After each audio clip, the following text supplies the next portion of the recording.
జీమా కుటుంబ సభ్యులందరికీ కూడా నమస్కారం. నేను మాట్లాడుతుంది మీ డి. శ్రీనివాస్.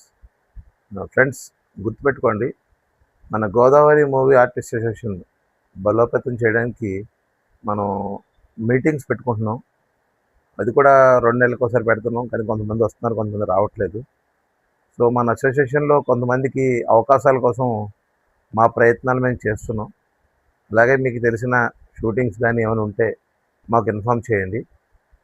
అలాగే మన అసోసియేషన్లో ఉన్న వాళ్ళందరికీ కూడా అవకాశాలు రావాలని చూస్తున్నాం మేము. రీసెంట్గా ఒక సినిమా మనం ఆడిషన్స్కి పంపించడం జరిగింది. ఆల్రెడీ అమలాపురంలో షూటింగ్ జరుగుతుంది. అలాగే కొత్తగా జరుగుతున్న సినిమాల కోసం మనం వెళ్ళి అవకాశాల కోసం అడుగుతున్నాం.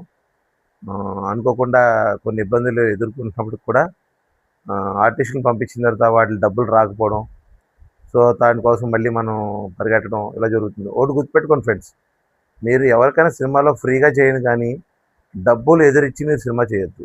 సినిమా కానీ, సీరియల్ కానీ, షార్ట్ ఫిల్మ్ కానీ. ఎందుకంటే షార్ట్ ఫిల్మ్స్ చిన్న చిన్నవి కాబట్టి వాళ్ళకి డబ్బులు ఆశించొద్దు.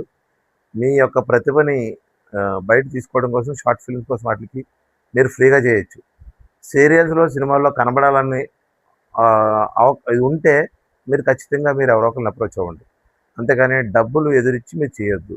అలాగని వాళ్ళు డబ్బులు ఇస్తారంటే ఖచ్చితంగా ఎంత ఇస్తారు, అది షూటింగ్ అయినంత ఇస్తారా లేదా ఎన్ని రోజులకి ఇస్తారని కనుక్కోండి. ఎందుకంటే షూటింగ్ అయిపోయిన తర్వాత వాళ్ళు ఎవరు కూడా దొరకరు. ఎందుకంటే వాళ్ళని పట్టుకోవడం చాలా ఇబ్బంది. గేమ్ చేంజర్ సినిమా చేసినప్పుడు కూడా మాకు డబ్బులు రాకపోతే బొంబర్లంకి వెళ్ళి వాడికి వార్నింగ్ ఇస్తే అప్పుడు డబ్బులు ఇచ్చాడు. నిన్న రీసెంట్గా ట్రైనింగ్ కాలేజీలో జరిగిన సినిమాకు కూడా వాడికి నానా అనకూడదు కానీ చాలా బాధలు పెట్టాడు. మనం మీడియేటర్లు కాదు, కోఆర్డినేటర్ కాదు, ఒక అసోసియేషన్ మెంబర్గా వచ్చే అమౌంట్ వాళ్ళకి ఇద్దామనే ఉద్దేశంతో రూపాయి కూడా ఆశించకుండా మేము వెళ్ళి చేస్తుంటే వాళ్ళు మమ్మల్ని ఆర్టిస్టులు రప్పించుకుంటున్నారు. మళ్ళీ ఏమంటున్నారు, మీరే మమ్మల్ని వచ్చి అడుక్కున్నారు అన్నట్టుగా మాట్లాడారు. సో మరి ఏం చేస్తాం, మనకు అవకాశాల కోసం వెళ్ళి అడిగాం. వాళ్ళు ఎవరో తెలియకపోయినా ఆ ప్రొడ్యూసర్ దగ్గరికి వెళ్ళి బతిలాడుకొని, సరే ఇలా అసోసియేషన్ ఉంది, సోన్స్ అని బతిలాడడం జరిగింది. సో గుర్తుపెట్టుకోండి ఫ్రెండ్స్, ఏదైనా ఆడిషన్స్ వచ్చినప్పుడు గ్రూప్లో చాలామంది ఉన్నారు. ఇప్పుడు ఆల్రెడీ 250, 300 మంది జాయిన్ అయ్యారు. దీంట్లో డిఫరెంట్ కాల్ కాస్టింగ్ పెడుతున్నారు. కాస్టింగ్ కాల్ అంటారు, లేదా ఇంకోటి అంటారు, ఇంకోటి చాలా ఉన్నాయి.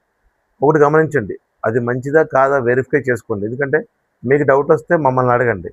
మాకు తెలిసినంతలో మేము చెప్తాం వాళ్ళు మంచివాళ్ళ కాదా. రీసెంట్గా చాలామంది పెట్టారు, వాళ్ళు కూడా నేను ఫోన్ చేసి అడగడం జరిగింది. సరే మీరు కాస్టింగ్ కాల్ పెట్టారు, ఏమైనా ఇస్తారా, ఎవరా, ఏంటి మీ ఉద్దేశం ఏంటి, మీరు ఇంతమంది ప్రాజెక్టులు ఏమైనా చేశారా, ఏంటి డీటెయిల్స్ అని అడగడం జరిగింది. గుర్తుపెట్టుకోండి ఫ్రెండ్స్, మీరైతే 1-2 సార్లు వెరిఫై చేసుకోండి. ఏదో అవకాశాలు వస్తున్నాయి కదని పరిగెత్తుకుని వెళ్ళి ఎందులో పందులో మీరు చేయాలని ఆరాట పడకండి. మంచి సబ్జెక్టులు వచ్చే చేయండి, మాకు చెప్పండి, మేము కూడా హెల్ప్ చేస్తాం. అన్ని విషయాల్లో కూడా మీకు అండగా ఉంటామని మేము భరోసా ఇస్తున్నాం.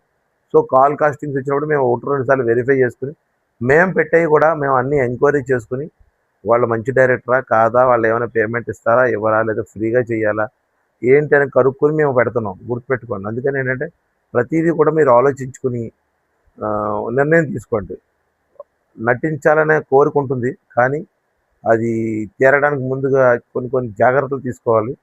సో మీ జీమా ప్రెసిడెంట్గా నేను కోరుకునేది ఒకటే, అందరూ బాగుండాలి, అందులో మనం ఉండాలి. అందరు ఆర్టిస్టులకు కూడా మంచి అవకాశాలు రావాలని కోరుకుంటున్నాను. Thank you very much.